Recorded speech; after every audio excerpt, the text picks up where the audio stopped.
से लेकर पृथ्वी की सीमित परिधि तक हर चीज अपने केंद्र की ओर आकर्षित होती है। इस पृथ्वी पर एक ऐसा केंद्र है जो न केवल मानवता की आस्था और भावनाओं को बल्कि उनकी आत्मा की गहराइयों को भी अपनी ओर खींचता है। महाकुंभ क्या है वह शक्ति जो हम सबको एक सूत्र में बांधती है? उत्तर है गंगा।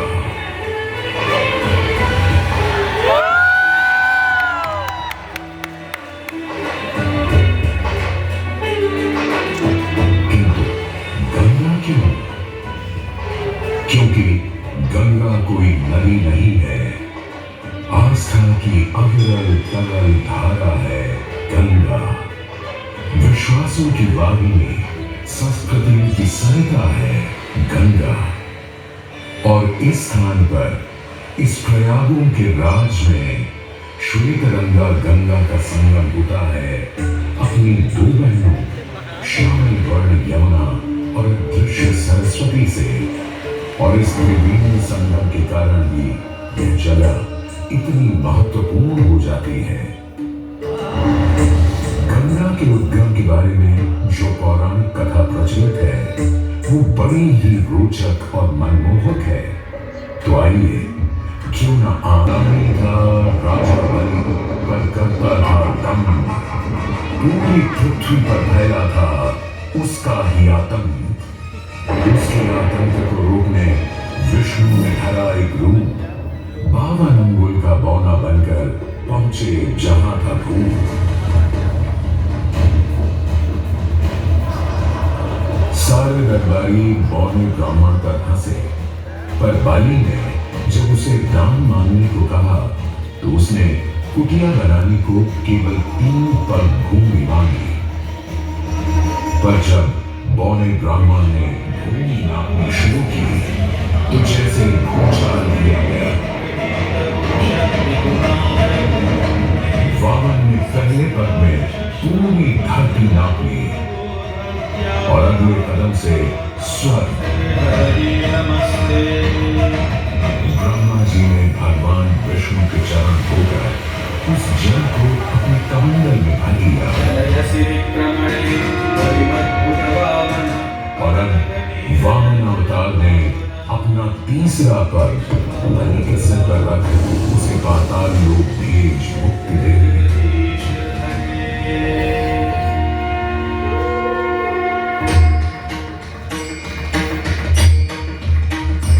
अब स्वर्ग लोक में भगवान ब्रह्मा जी ने जब चरणामृत में हाथ डाला तो वहीं से निकल आई चंचल निर्मल धवल गंगा जी। पवित्रा किंतु चंचला, आज से तू मेरी पुत्री और नाम तेरा गंगा।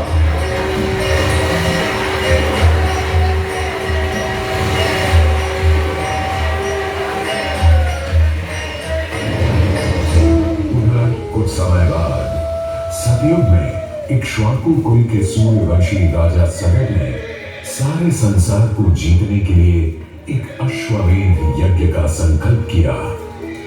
सुने सुने सुने, सब सुने, या जिन्हें पूजित धवल अश्व जहानी जाएगा वो भूमि राजा सगर की मानी जाएगी। यदि किसी ने इस अश्व को रोका या पकड़ा तो उसे सगर के 60,001 पुत्रों और उनकी लक्षाधिक सेना का सामना करना पड़ेगा। सुने सुने सुने। सगर का अश्व अजेय अपराजेय बढ़ता जा रहा था और स्वयं रूप में बढ़ती जा रही थी। देवेंद्र इंद्र की तोड़ा डरकर वो अश्व को रोकने की युक्ति लगाने लगे। इंद्र ने राजा सगर के उस घोड़े को चुरा लिया और छल से महर्षि कपिल के आश्रम में बांध दिया। घोड़े को खोजते हुए राजा सगर के 60,000 पुत्र महर्षि कपिल के आश्रम में पहुंचे। वहां घोड़े को बंधा हुआ देख क्रोधित पुत्रों ने कपिल मुनि को घोड़ा चोर समझा और उन्हें अपशब्द कहने लगे। वाचाल कुमारों, यदि कपिल ऋषि ने खोली आंख तो तपस्वी योगाग्नि से जलकर तुम सब हो जाओगे राख।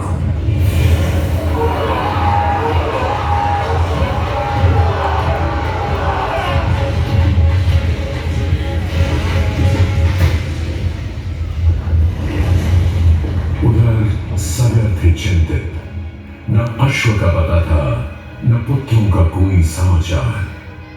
पिता का दुख देख पुत्र अंशुमन चल पड़े खोज पर।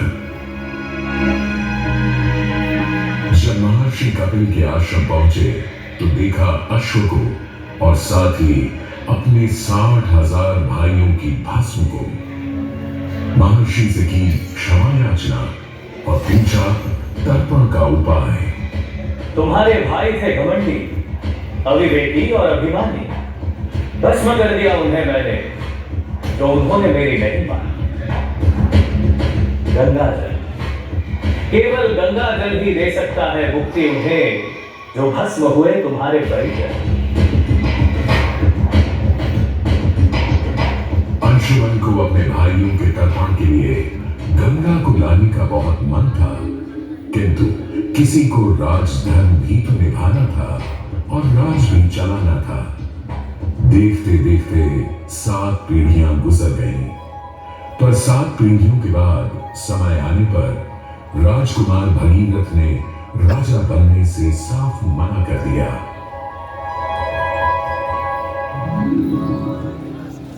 क्षमा कीजिए, क्या ये आवश्यक है कि राजा का बेटा ही राजा बने? मैं पहले तपस्या करूं और फिर ब्रह्मा से गंगा को मांग कर पृथ्वी पर ले आऊं और फिर उनके पावन पवित्र जल से अपने 60,000 पूर्वजों का तर्पण करूं। वर्ष बदले, ऋतुओं की हवा बदली, नदियों के किनारे बदले, किंतु नहीं बदला भगीरथ का संकल्प। गंगा उतरा।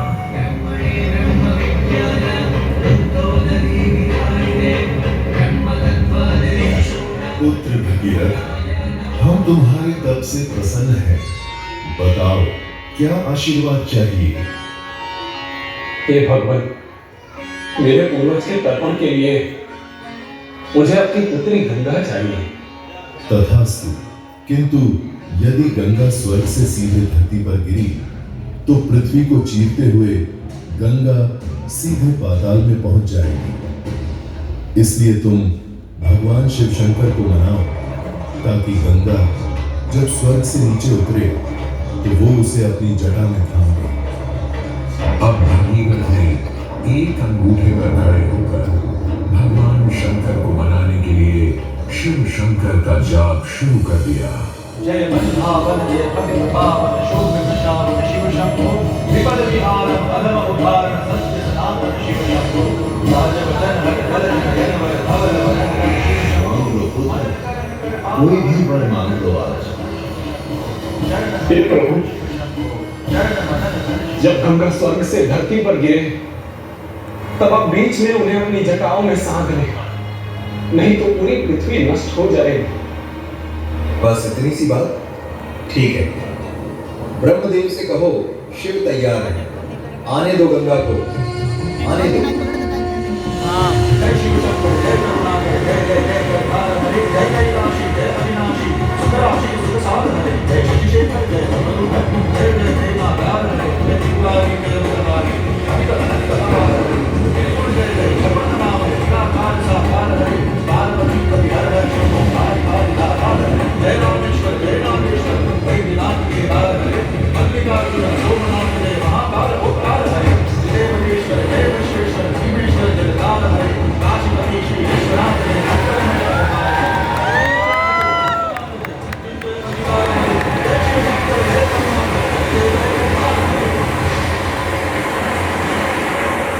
और यूं गंगा ने भगीरथ के साथ गंगा सागर जाकर सगर के पुत्रों का उद्धार किया।